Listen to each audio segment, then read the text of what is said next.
কেন্দ্রীয় সাধারণ সম্পাদক, আপনাদের এই বিভাগেরই কৃতি সন্তান আমিনুল ইসলাম আলী, আমাদের আরেক যুগ্ম সাংগঠনিক সম্পাদক, আপনাদের এই বিভাগের কৃতি সন্তান চন্দন, উপস্থিত বিভিন্ন কেন্দ্রীয় নির্বাহী কমিটির সদস্যবৃন্দ, বগুড়া জেলার বিভিন্ন পর্যায়ের নেতৃবৃন্দ, বিভিন্ন উপজেলা, থানা ও ইউনিয়ন পর্যায়ের নেতৃবৃন্দ, অঙ্গ সংগঠনের নেতৃবৃন্দ, আপনাদের সবাইকে সালাম ও শুভেচ্ছা। আজকের এই সকালে আপনারা এখানে এসেছেন, প্লিজ এই যে কথা বলবেন না যারাই বসছেন।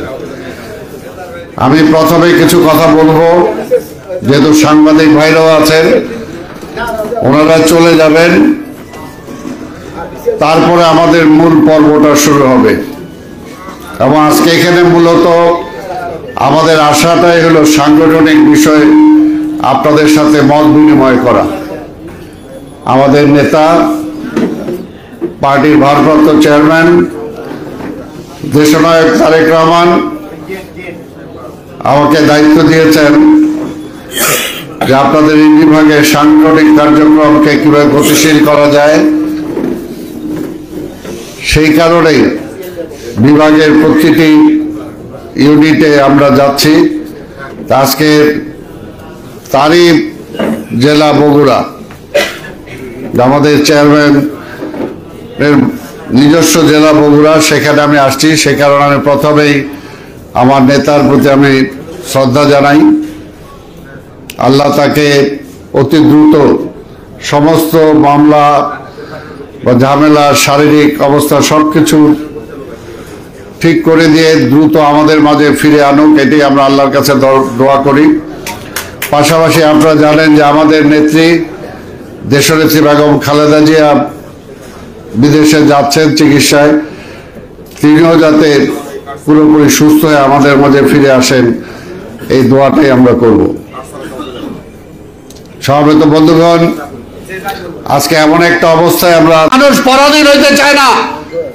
এই দেশের মানুষ আধিপত্যবাদী শক্তির কাছে মাথা নত করতে চায় না, এবং সেইটা শিখাইছে বিএনপি। বাংলাদেশের রাজনীতি দুইটা ভাগে বিভক্ত।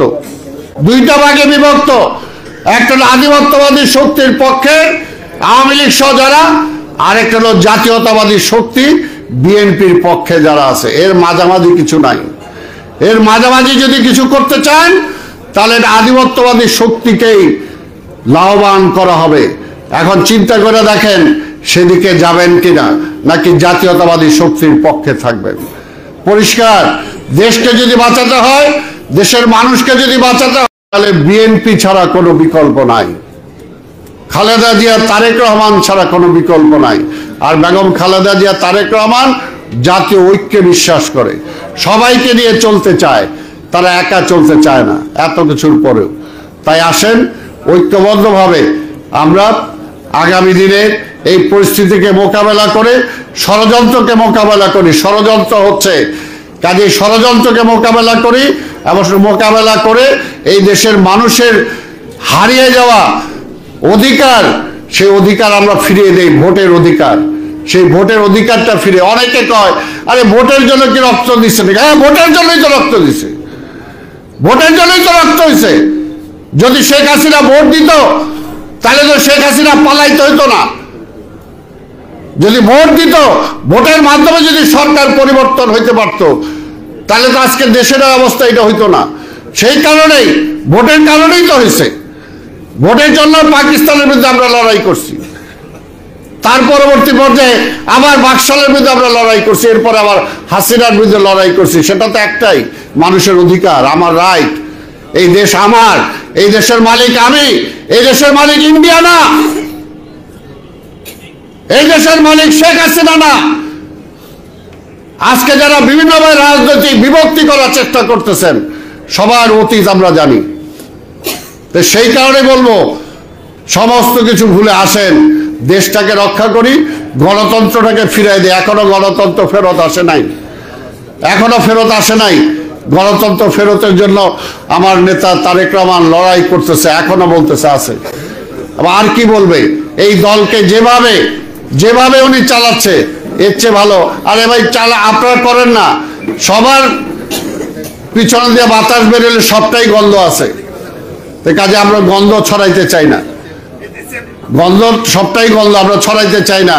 আমরা চাই এই মুহূর্তে আধিপত্যবাদী শক্তির হাত থেকে এই দেশটাকে রক্ষা করার জন্য জাতীয় ঐক্যের কোনো বিকল্প নাই। এই কথা বলেই আমি আমার প্রাথমিক বক্তব্য এখানে শেষ করছি। এর পরবর্তী পর্যায়ে এখানে যারা আছেন থানা, উপজেলা, ইউনিয়ন, তাদের পক্ষ থেকে আমরা একটা করে কথা শুনবো, এবং সেটা বক্তব্য না।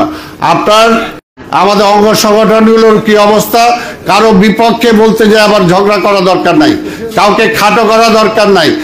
সত্যিকার অর্থে আমরা কিভাবে সংগঠনটাকে ভালোভাবে চলতে পারি,